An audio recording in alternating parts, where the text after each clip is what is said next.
അപ്പോൾ ലോക ജനത ഒന്നിച്ചാഘോഷിക്കുന്ന ഒരു വമ്പൻ ഉത്സവത്തിന് കൊടിയേറ്റമാണല്ലോ. പറഞ്ഞു വരുന്ന മറ്റൊന്നുമല്ല, ലോകകപ്പിന് ഇന്ന് കൊടിയേറ്റമാണ്. അപ്പോൾ നമ്മളോടൊപ്പം ഇന്ന് വിശേഷങ്ങൾ പങ്കുവെക്കാനുള്ളത് ഫുട്ബോൾ ലോകകപ്പിന്റെ ആവേശം പങ്കിടാൻ അതിഥിയായി വന്നിരിക്കുന്നത് മറ്റാരുമല്ല, മുൻ ഇന്ത്യൻ ഫുട്ബോൾ താരമായ ശ്രീ മുഹമ്മദ് റാഫിയാണ്. സ്നേഹത്തോടുകൂടി സന്തോഷത്തോടുകൂടി നമുക്ക് അദ്ദേഹത്തെ സ്വാഗതം ചെയ്യാം ലീഡേഴ്സ് മോർണിംഗിലേക്ക്. ഗുഡ് മോർണിംഗ് ശ്രീ മുഹമ്മദ് റാഫി, സ്വാഗതം ഹലോ മലയാളത്തിലേക്ക്. ഗുഡ് മോർണിംഗ് ശ്രീ റാഫി, ഇപ്പം ലോകം മുഴുവൻ ഫുട്ബോളിന്റെ ആവേശമാണ്. ഇപ്പം നമുക്കറിയാവുന്ന പോലെ ഇന്ത്യ വേൾഡ് കപ്പിൽ കളിക്കുന്നില്ല, പക്ഷേ ഇന്ത്യയിൽ എങ്ങും മുക്കിലും മൂലയിലും ഫുട്ബോൾ ആവേശം, പ്രത്യേകിച്ച് നമ്മുടെ കേരളത്തിൽ അങ്ങയുടെ തൃക്കരിപ്പൂരിലും ആവേശത്തിന് ഒട്ടും കുറവില്ല. അപ്പം എന്താണ് വേൾഡ് കപ്പിന്റെ പ്രതീക്ഷകൾ?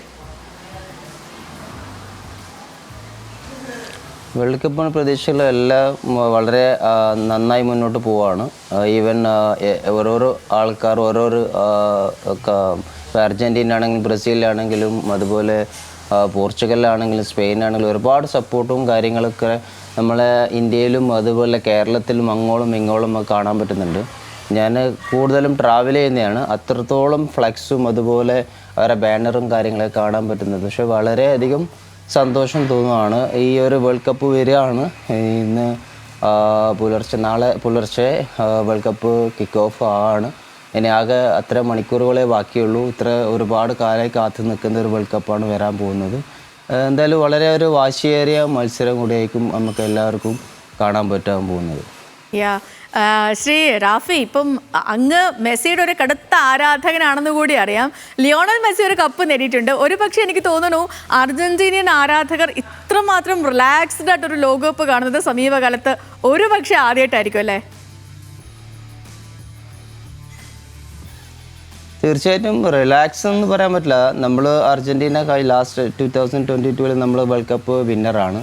ഇനി ഈ വരുന്ന ഇപ്പോൾ സ്റ്റാർട്ട് ചെയ്യാൻ പോകുന്ന വേൾഡ് കപ്പിൽ നല്ല സ്കോഡാണ്. ഞാൻ ഇന്നലെ രാവിലെ അർജൻറ്റീന മാച്ച് കണ്ടായിരുന്നു, ഐസ്ലാൻഡായിട്ടുള്ള മാച്ച്. ആ മാച്ചും എനിക്കിത് ഫസ്റ്റ് ഹാഫ് ഫുള്ളും യങ്സ്റ്റേഴ്സിനാണ് കളിപ്പിച്ചത്. ആ യങ്സ്റ്റേഴ്സിനെ മാറ്റി സെക്കൻഡ് ഹാഫിൽ മെസ്സിയും അതുപോലെ എല്ലാവരും ഗ്രൗണ്ടിലേക്ക് വരുന്ന സമയം കണ്ടത് നല്ല ഒരു ഫൈറ്റിംഗ് മെൻറ്റാലിറ്റി ഉള്ള ടീം തന്നെയാണ് അർജൻറ്റീന നല്ല സ്കോഡുമാണ്. തീർച്ചയായിട്ടും ഈ വേൾഡ് കപ്പിൽ നല്ലൊരു പെർഫോമൻസ് കാഴ്ചവെക്കുന്നതിൽ നല്ല പ്രതീക്ഷയുണ്ട്. എന്നാലും എനിക്ക് തോന്നി ഈ ഒരു വേൾഡ് കപ്പ് എന്ന് പറഞ്ഞാൽ നമുക്ക് ഒരുപാട് മിസ് ചെയ്യും. എന്ന് വെച്ചാൽ ഇനി വരുന്ന വേൾഡ് കപ്പിൽ നമുക്ക് മെസ്സിനെയും അതുപോലെ റൊണാൾഡോനെയും നെയ്മറിനെയും കാണാൻ പറ്റും തോന്നുന്നില്ല. ഇതവരെ ലാസ്റ്റ് വേൾഡ് കപ്പ് ആകാൻ ചാൻസ്. അപ്പം ഇത് ആരും കണ്ടില്ലെങ്കിൽ അതൊരു വലിയ ഒരു ജീവിതത്തിൽ തന്നെ നമ്മൾ മിസ്സാകുന്ന ഒരു വേൾഡ് കപ്പായി മാറാൻ ചാൻസ് ഉണ്ട്.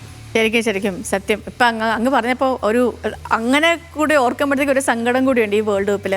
ശ്രീ റാഫി, ഇപ്പോൾ 48 രാജ്യങ്ങളാക്കി ഉയർത്തിയിട്ടുണ്ട്, 104 മത്സരങ്ങളായിട്ട് മാറിയിട്ടുണ്ട്. അപ്പം ഇതൊക്കെ വിരസത ഉണ്ടാക്കുമോ അതോ കൂടുതൽ അവസരം? എങ്ങനെയാണ് അങ്ങ് ഇതിനെ കാണുന്നത്? ഇല്ല, കൂടുതൽ അവസരങ്ങൾ ഉണ്ടാവും. എന്നുവെച്ചാൽ നമുക്ക് ഒരുപാട് നല്ല മാച്ചസ് ഈ വേൾഡ് കപ്പിൽ കാണാൻ പറ്റും. നമ്മൾ വിചാരിക്കാൻ പറ്റാത്ത ടീമുകൾ നല്ല കളി കാഴ്ചവെച്ച് നല്ല ടീമിൻ്റെ അടുക്ക് നല്ല കളി കാഴ്ചവെച്ച് ചിലപ്പോൾ നല്ല ടീമിന് അന്നത്തെ ദിവസം ബാഡ് ഡേ ആണെങ്കിൽ അവരെ തോൽപ്പിക്കാനുള്ള ഒരു അത്രത്തോളം വലിയ ടീമാണ് ഈ 48 ടീമും. ഒന്നിനൊന്നിനും മെച്ചമുള്ള ടീമാണ്. അപ്പം നമുക്ക് ഇന്ന് മാച്ച് ഉണ്ടെങ്കിൽ ആ മാച്ചിൽ നല്ല വൃത്തിക്ക് നമുക്ക് പെർഫോം ചെയ്യാൻ പറ്റിയില്ലെങ്കിൽ അത് നമ്മളെ അന്നത്തെ ദിവസത്തിൻ്റെ പ്രശ്നം കാര്യങ്ങൾ ബാഡ് ഡേ ആയിരിക്കും. അത് കാരണം ഈ ഒരുപാട് നമുക്ക് ഈ 48 ടീമിനടുത്ത് നോക്കിക്കഴിഞ്ഞാൽ വേൾഡ് കപ്പ് എന്ന് പറഞ്ഞാൽ അത്രത്തോളം ക്വാളിഫയർ റൗണ്ടും മറ്റെല്ലാം കളിച്ചിട്ട് വരുന്നതുകൊണ്ട് എല്ലാവരും ഒന്നിനൊന്നിനും മെച്ചമായിരിക്കും. നമുക്ക് ഒരിക്കലും പ്രഡിക്ഷൻ പറയാൻ പറ്റില്ല. നമ്മൾ ഇഷ്ടപ്പെടുന്ന ഇത് അർജൻറ്റീന ആയതുകൊണ്ട് അർജൻറ്റീനക്ക് ഒരു മുൻഗണന നമുക്ക് കൊടുക്കുന്നേ ഉള്ളൂ. പക്ഷേ എല്ലാ ടീമും ഒന്നിനൊന്ന് മെച്ചമുള്ള ടീമാണ്. യെസ് ശ്രീ റാഫി, ഇപ്പം നമ്മൾ ഈ ഫുട്ബോളാണ്, ഗോളാണ് എല്ലാ കാര്യങ്ങളും തീരുമാനിക്കുന്നത്. ഇപ്പം ഈ ഘട്ടത്തിൽ അങ്ങൊരു പ്രവചനത്തിലേക്കൊക്കെ പോകുന്നുണ്ട്. ആരാകും ഇത്തവണ ലോകകപ്പിൻ്റെ ഒരു താരമായിട്ട് മാറുക, അതല്ലെങ്കിൽ ആരാവും ആ കിരീടം തൂക്കുക? ഒരു പ്രവചനം നടത്തുന്നുണ്ടോ ഇപ്പോൾ? പ്രവചനം നമ്മളൊരു ഫൈനൽ എന്നുള്ള രീതിയിൽ ഒരാഴ്ച മുന്നേ നമ്മൾ മലപ്പുറത്ത് വെച്ച് കളിച്ചിട്ടുണ്ടായിരുന്നു. അതേപോലെ നമ്മൾ അർജൻറ്റീനയും ബ്രസീലാണ് ഫൈനൽ എന്നുള്ളൊരു മനസ്സിലുള്ളത്. പക്ഷേ ഒരിക്കലും അർജൻറ്റീനയും ബ്രസീലും ഫൈനൽ വരെ എത്തൂല. എനിക്ക് തോന്നുന്നില്ലെങ്കിൽ ക്വാർട്ടർ ഫൈനലോ അല്ലെങ്കിൽ സെമി ഫൈനലിലോ അർജൻറ്റീനയും ബ്രസീലും വരുന്നുണ്ടെങ്കിൽ അതിൽ മുട്ടാൻ പറ്റും. പക്ഷേങ്കിൽ നമുക്ക് ഇല്ലെങ്കിൽ ഒരു അർജൻറ്റീന ഇല്ലെങ്കിൽ ഞാൻ അർജൻറ്റീന സപ്പോർട്ട് ചെയ്യുന്നതുകൊണ്ട് ഞാൻ അർജൻറ്റീന ഇല്ലെങ്കിൽ സ്പെയിൻ ഇല്ലെങ്കിൽ അർജൻറ്റീന പോർച്ചുഗൽ അങ്ങനെയുള്ളൊരു ഫൈനൽ നമ്മൾ പ്രതീക്ഷിക്കണം. വെച്ചാൽ ഓൾറെഡി മെസ്സിക്ക് ഒരു വേൾഡ് കപ്പ് ഉണ്ട്. അഥവാ മെസ്സിൻ്റെ കയ്യിൽ നിന്ന് വേൾഡ് കപ്പ് പോയി കഴിഞ്ഞാൽ ഒന്നില്ലെങ്കിൽ നെയ്മറിന് കിട്ടണം, ഒന്നില്ലെങ്കിൽ റൊണാൾഡോക്ക് കിട്ടും. ഈ രണ്ടിലും ഏതെങ്കിലും ഒരാൾക്ക് കിട്ടണം എന്നുള്ള ഒരു ആസ് എ ഒരു ഫുട്ബോൾ പ്ലെയർ എന്നുള്ള രീതിയിൽ രണ്ടിലേതെങ്കിലും ഒരാൾക്ക് ഒരു വേൾഡ് കപ്പ് കിട്ടണം എന്നുള്ളൊരു ഇതുണ്ട് മനസ്സിൽ. ശ്രീ റാഫി, ഇപ്പം ഇത്തവണ എന്ന് വെച്ചാൽ ശരിക്കും ഇന്ത്യക്ക് കൂടി ഒരു വലിയ അവസരമായിരുന്നില്ലേ? 48 ടീമിലേക്ക് എണ്ണം ഉയർന്നു.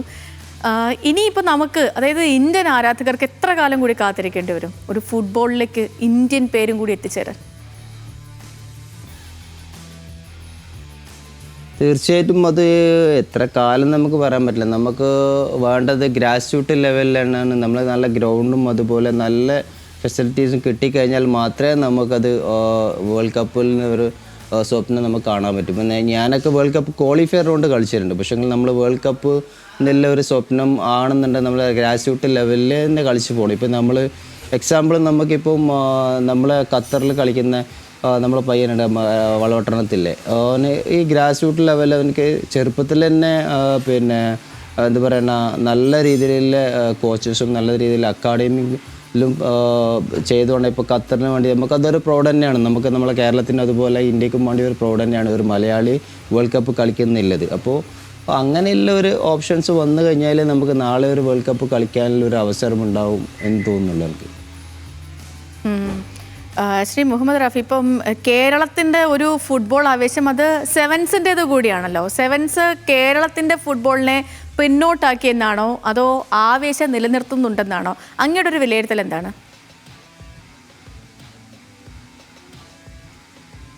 തീർച്ചയായിട്ടും ഫുട്ബോളിൻ്റെ ആവേശം തന്നെയാണ് കേരളത്തിൽ. എന്ന് വെച്ചാൽ ഒരു വർഷത്തിൽ 6 മാസത്തോളം football tournament, sevens football tournament നടക്കും. ഞാൻ സെവൻസ് ഫുട്ബോൾ ടൂർണമെൻറ്റ് കളിച്ചിട്ട് വളർന്നു വന്ന ആളാണ്. എനിക്ക് ഒരു അക്കാഡമിയോ ഇല്ലെങ്കിൽ ഒരു ടീമോ കാര്യങ്ങളോ അല്ല. ഞാൻ സെവൻസിലൂടെ വന്ന് പിന്നെ ഞാൻ പ്രാദേശിക ടീമിലും കാര്യങ്ങളൊക്കെ അങ്ങനെ വന്നിട്ടാണ് ഞാൻ ഫുട്ബോൾ കരിയറിലേക്ക് തന്നെ വന്നത്.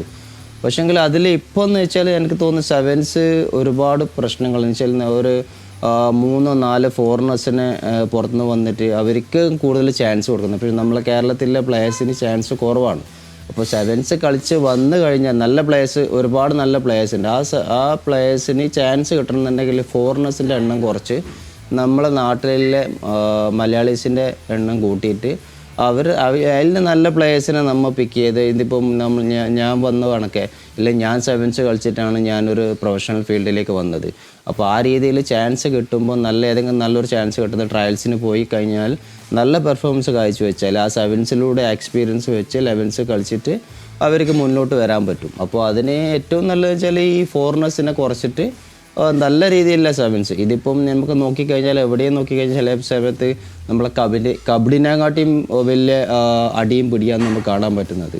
പക്ഷേങ്കിൽ അതെല്ലാം ഒഴിവാക്കി നല്ല റെഫറീസും നല്ല പ്ലേയേഴ്സിനെയും വെച്ച് മുന്നോട്ട് വന്നു കഴിഞ്ഞാൽ നമുക്ക് ഒരുപാട് നല്ല പ്ലേയേഴ്സിനെ അതിൽ വാർത്തെടുക്കാൻ പറ്റും. കറക്റ്റ്. ശ്രീ റാഫി, ഇപ്പം റോണോയ്ക്ക് വേണ്ടി പോർച്ചുഗലിന് ഒരു കിരീടം വേണം, നെയ്മറിന് വേണ്ടി ബ്രസീലിനൊരു കിരീടം വേണം, ചാമ്പ്യന്മാർ അർജന്റീന മെസ്സിയുമായിട്ട് നിലനിൽക്കുന്നുണ്ട്, ഫ്രാൻസ് മുൻപത്തെക്കാളും ഒക്കെ വമ്പൻ കരുത്തിലാണ്. അപ്പം അങ്ങയുടെ കണ്ണിൽ ഏറ്റവും കരുത്തരാരാ?